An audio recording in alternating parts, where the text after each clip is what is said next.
Hey love, I'm Gena. I'm a fitness and nutrition coach who helps women find relief from food obsession, body shame, and perfectionism so they can feel calm, confident, and strong without obsession.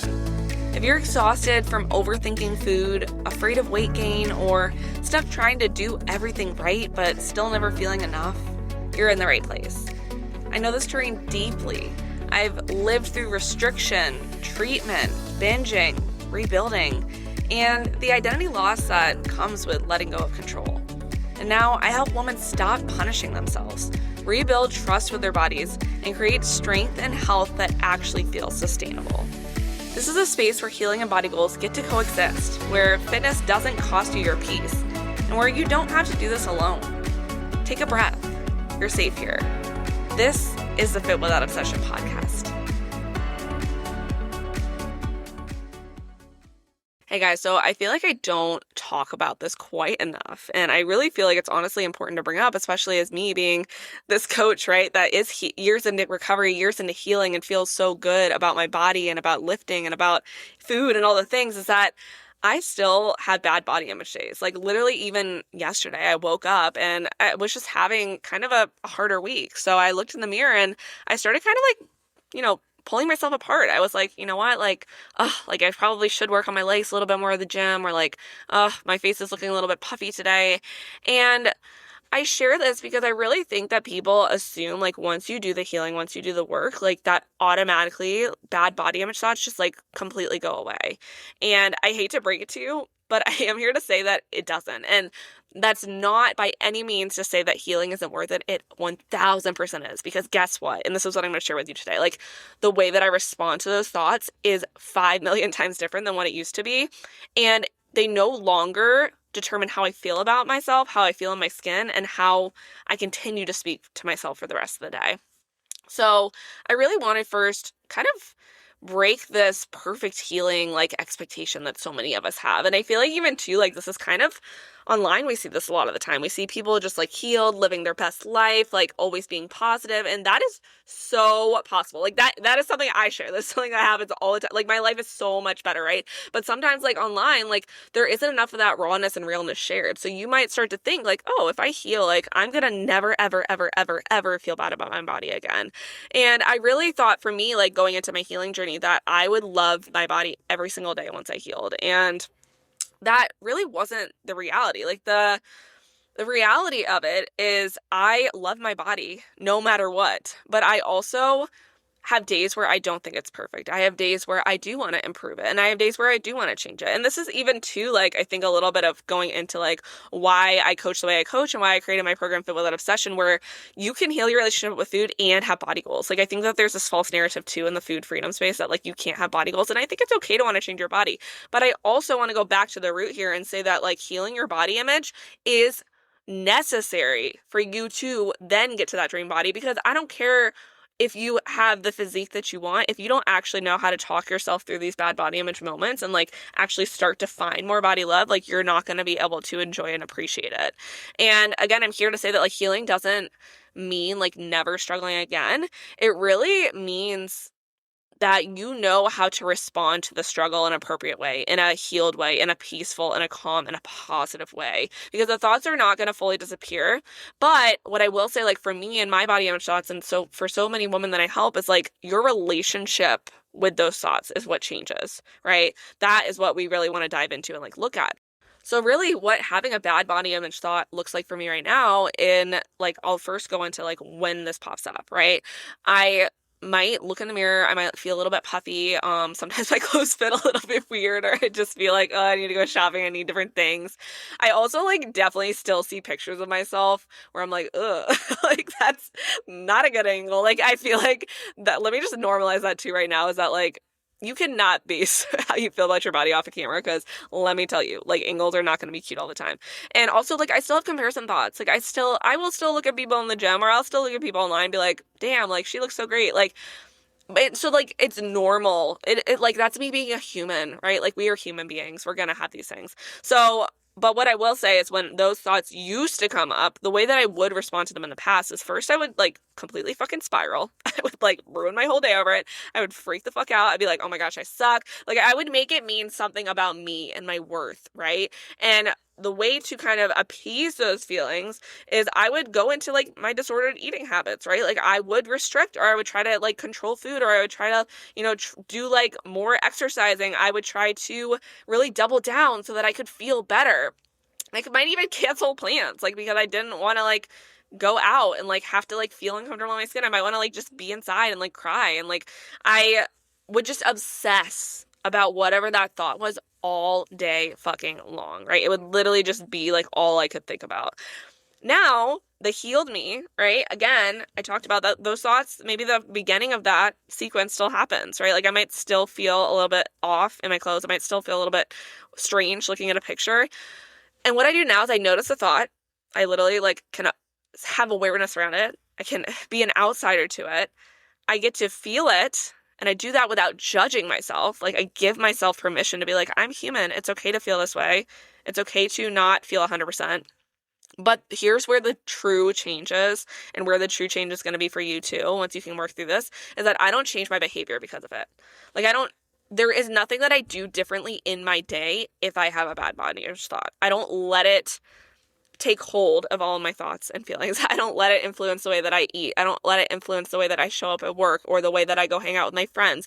And because I do that, right, like that allows me to move through it and then almost forget it, right? Like it's fleeting, right? It's no longer this like day-long thought. It's like, oh, I feel like I look a little bit off today. You know what? That's okay. Let me go live my life instead, right? So I think the biggest shifts that like have come up is I don't trust my bad body image thoughts anymore.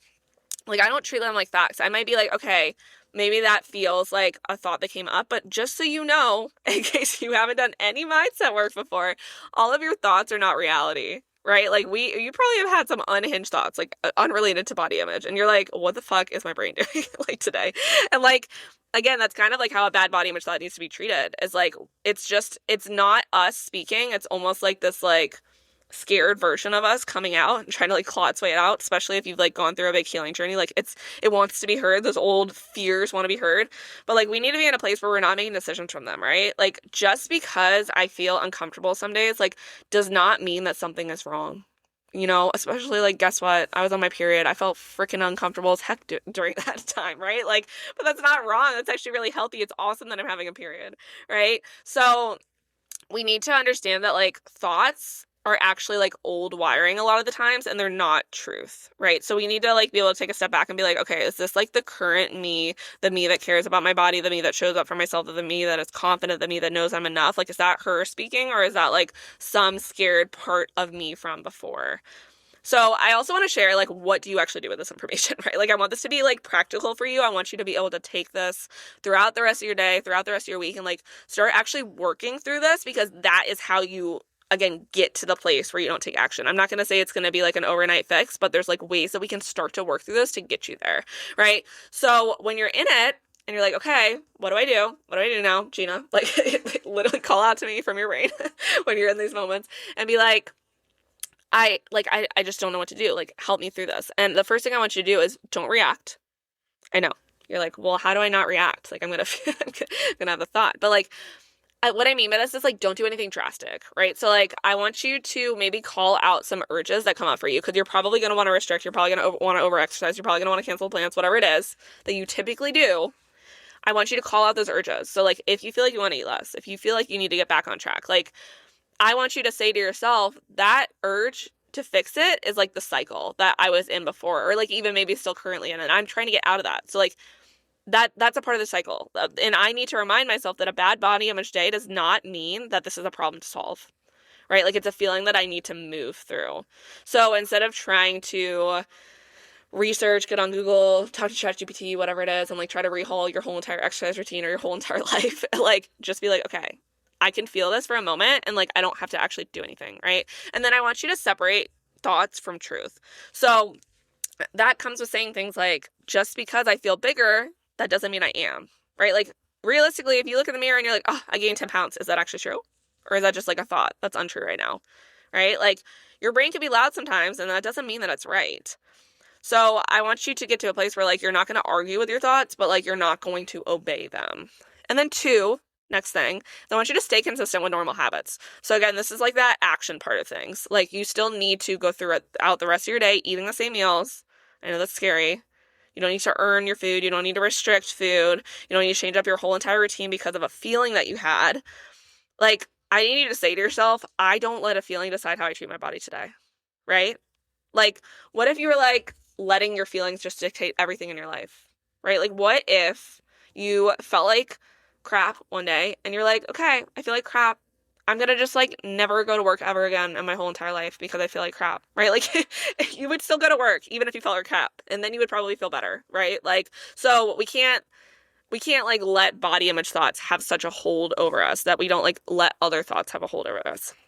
And also, like, again, I want you to allow that discomfort that's coming up for you. Allow yourself to feel it, because we need to feel it and be able to like process it without going to like automatic panic zone, right? And don't rush to like go out and fix this feeling, because some days are just going to feel weird, and that's allowed. Like, that's very normal. And I think like reminding yourself of that over and over again is going to really help. And also like stay within your life like while you're feeling it. So that doesn't mean like go feel it and go lock yourself in your room and like literally just dwell in it and like, you know, journal on it and reflect on it, like have it be this whole big thing. Like, yes, feel it, but also like be present, like still enjoy the rest of your life. Don't like let it take over.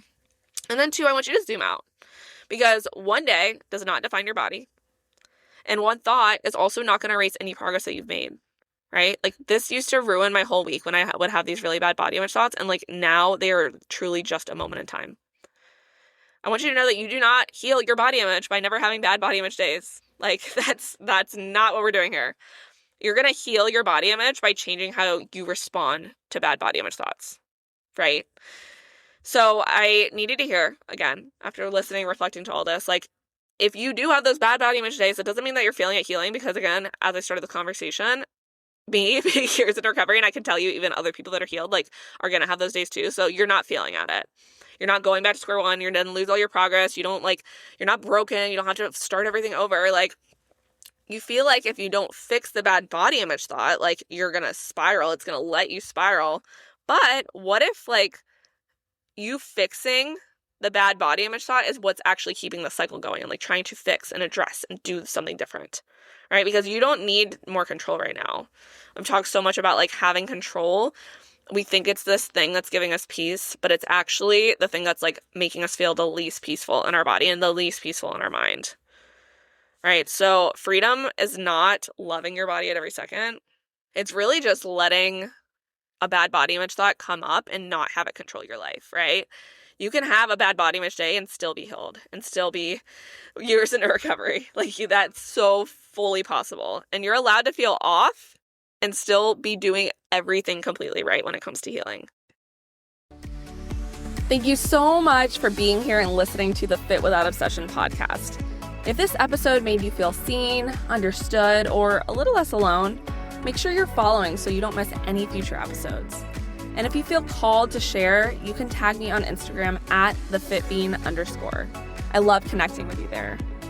If you're ready for deeper support, whether that's calming food obsession, rebuilding trust with your body, or getting stronger without slipping back into old patterns, you'll find ways to work with me linked in the show notes. And remember, you are not broken. You are not behind. And you don't need to earn your worth through control. You can want peace and strength. You can heal and build a body you feel at home in. I'm rooting for you always.